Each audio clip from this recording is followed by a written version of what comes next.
Well, one of our newer teammates is named Robert Kraychik. You probably have come to know him through his daily coverage of Tamara Leach's marathon trial in the city of Ottawa. Good thing Robert lives in Ottawa. It's just allowed him to cover things day by day. Of course, there's a lot of news in Ottawa, and one of the new commissions of inquiry started today. It's looking into foreign interference. But as we learned last year, commissions of inquiry, when it's a hand-picked judge by Justin Trudeau doing a hand-drafted mandate drafted by Justin Trudeau, there's some real questions about whether they'll ever get to the bottom of things. Case in point, the Trucker Commission of Inquiry by Justice Rollo basically gave Justin Trudeau the green light for his invocation of martial law.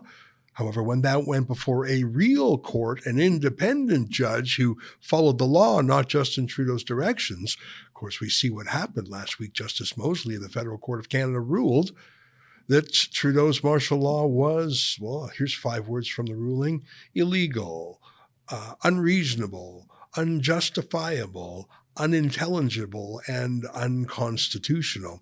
Well, Robert is back in these hearings. This time, it's the foreign influence. We have a special website called Protect Our Democracy.ca, and Robert joins us now from Parliament Hill. Robert, great to see you again.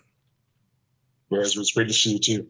Now, tell me where you are. I see a plaque behind you. Are you in Parliament? Where are you standing? No, right now I'm in this building. It's National Archives and Library for Canada. Right behind me, there's this media room. Since I'm not legitimate media yet, I'll bring my badge tomorrow. I guess I'll get in there. It might be a bit more easy to get in these like this with a bit more quiet. Okay, now, are they granting you access? Have they kept you out, or will you be able to get in tomorrow? I wasn't pushing the issue because I didn't bring this badge that I've got with me that you guys were so kind to produce for me. I'll bring it tomorrow. I don't think it'll be a problem. I'm sure I'll be in with all the good media out there. By the way, I want to add something. You were questioning whether or not this inquiry would be legitimate, given that the judge, or in this case, the commissioner is her title, can be trusted to do a good faith oversight of this whole inquiry, given the fact that, again, she's selected by the federal government. Let's add the dimension of news media. There are news media in there also who are granted this sort of intervener status, which I'll explain later. So again, you've got government-funded media overseeing this whole commission, and again, itself is erected by the federal government. It's the federal government ostensibly investigating itself. Well, Robert, I want you to try and get in there tomorrow. By the way, we were allowed in to the Trucker Commission of Inquiry because that was up to the judge himself, and he didn't have a hate on for Rebel News the same way Trudeau does. I expect you'll be granted access tomorrow, but if you don't, I want you to tell me right away, because we will go to court and sue and ask the court to order them to accredit you. And wouldn't it be incredible if the court said, no, we're going to have a secret inquiry into foreign influence. We don't want any independent journalists. I'm mad about that stuff, Robert, so don't let them get away with it. Anyway, back to what's going on. Tell us a little bit more about the judge and what's going on. I understand today is the first day of this commission of inquiry. What are they doing? Just sort of setting out the ground rules and housekeeping and who's who in the zoo kind of thing, or are they right into the thick of it? That's exactly it. So the judge herself, she's a judge from the Quebec Court of Appeals. So ostensibly she has the academic and professional pedigree to do this sort of work, and that she's dealing with legalities. I don't know much about her beyond that. We'll see how she conducts herself over the course of these hearings. I don't want to be preemptive in any sort of assessment. As far as what's happened thus far, it feels like a university lecture. It's basically just laying out, as you put it, the ground rules, setting the audience's expectations as to how things will operate, the schedule for the next 4 days. This is scheduled to run until Friday. There's a second and third set of hearings for March and beyond, but that's what we're dealing with now, and laying out some definitional parameters. Like just now, for example, here you'll also find this interesting. Again, it's this sort of question about how transparent, how good faith, how legitimate can this inquiry be. The definitions for classified information were being laid out by somebody who's appointed by this commission. I think he's one of the legal counsels.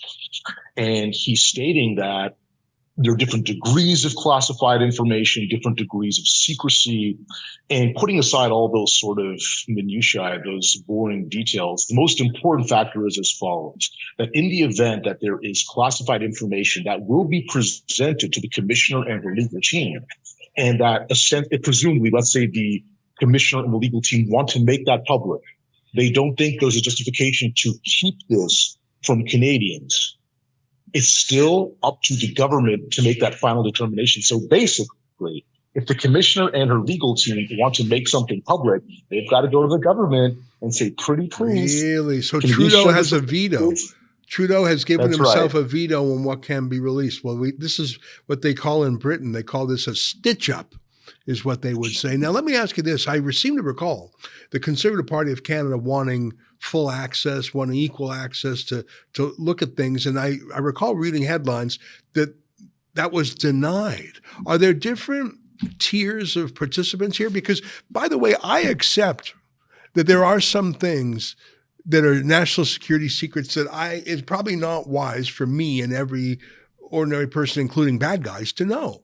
I think there are some legitimate state secrets, but in those cases, members of parliament who were maybe vetted by RCMP and signed some confidentiality, I'm comfortable with MPs and senators seeing confidential things as long as they're adverse to the government. So if there's opposition, members included, and often these national security committees, not just in Canada, but in the US and the UK, they're nonpartisan, they're multi-partisan. So they have people from every party. So it's not just running errands for the PM, it's really advocating for the whole country.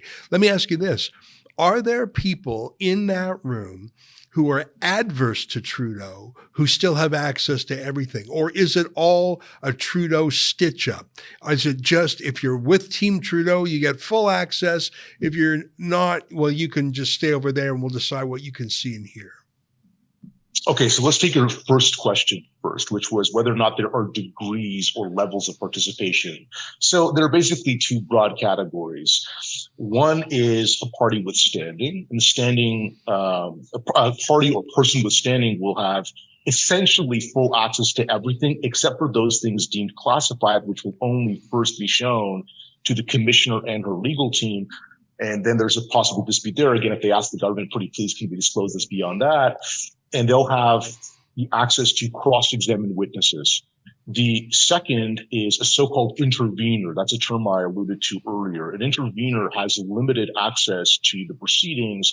An intervener can make requests of the commission to ask certain types of questions, to invite certain types of witnesses or subject matter experts that would be decided by this commissioner as to whether or not they are relevant or germane or helpful to the overall ostensible purpose of this inquiry. And the CPC was granted that intervener status. Now, I also saw some tweets and headlines hand-wringing, oh, they're not allowing the CPC to be a full party, to be a party with standing.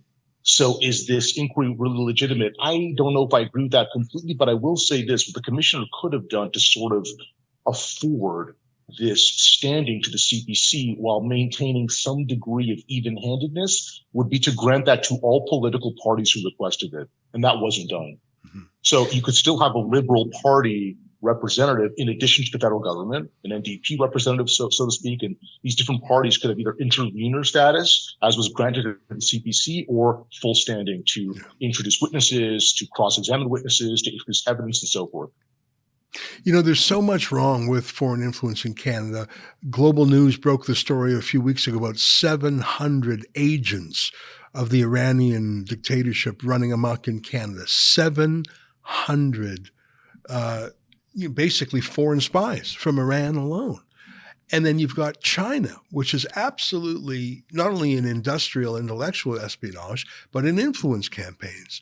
And there's so many, ranging on Sikh extremism and how that affects our relations with India, to the Tamil Tigers, to even, I put it to you, a lot of what Trudeau's doing in Ukraine is because there's hundreds of thousands of expats here. I think in so many ways, this diaspora politics, and I mean, just talk about Hamas. All of a sudden, Canada is chummy with Hamas, getting praised by Hamas, voting with Hamas at the UN. And it's obviously because there's, 1.5 million 2 million Muslim Canadians, only 300,000 Jewish voters. Trudeau can do the math. I think there's so many ways that Canada's politics has become twisted by foreign influence. And by the way, I don't think any of that is going to be addressed by this judge, because I think the judge was selected and the terms were written to suit the government. And in every issue I just listed, foreign, I just think that Trudeau is more compromised by foreign entanglements than any other prime minister in recent history. Last question to you: what kind of stuff do you expect to see over the days ahead? Do you think there will be anything that's a surprise, or do you think we already sort of know it? We've never just heard it all told in one place at one time before. Well, I can tell you what I know will happen, and then I'll tell you what I suspect will happen. What we know will happen is that certain politicians who have been accused or alleged to have been somehow compromised by or assisted by the Chinese Communist Party will be here as witnesses. They've got standing, so they can cross-examine anybody who testifies against them or in relation to allegations pertaining to them. If I recall their names, one is a Senator Yu. He's, I think, from British Columbia. I could be wrong about that. Another one was another lady, actually, a Chinese lady. Her name is, she's a member of parliament, Jenny Kwan. She's an NDP MP, and she's stating that she's been targeted by intimidation and coercion campaigns operated by the CCP. Really? So she's going to be a witness testifying that she's been, again, targeted by the CCP for intimidation. There's another one, too. I'm trying to recall his name. I think he's the deputy mayor of some city, maybe even Toronto or Brampton or something. I can't recall his name. I'm not familiar with all the Canadian personalities yet. He's also stating that he has been targeted for intimidation and coercion by the CCP. So he'll testify. And there's another one, Han Dong, an MP who was formerly with the so-called Liberal Party of Canada. Now he's supposedly independent. And he is also a party withstanding because some of these allegations were targeted against him in terms of him being a beneficiary of CCP influence. I remember Han Dong. Operation one for him. We had a campaign to get him turf from the government. Isn't that funny? So he's got standing. He's got more access to the facts than the Conservative opposition, which is intervener status. That's incredible. Well, listen, I'm sure you'll hammer out all the details and get the exactitudes of the names and the relationships in your reports. The website, one more time, it's Protect Our Democracy. Protect.ca. Ourdemocracy.ca. Sorry about that. We have a lot of websites, but it's a good way to compile all our reports in one place. ProtectOurDemocracy.ca. Robert, thanks for being on the scene. We're really glad to have you in Ottawa. Bye, Ezra. Thanks. All right. Take care. Well, there you have it. Robert Kraychuk at this latest Trudeau Commission of Inquiry. Stay with us. More ahead.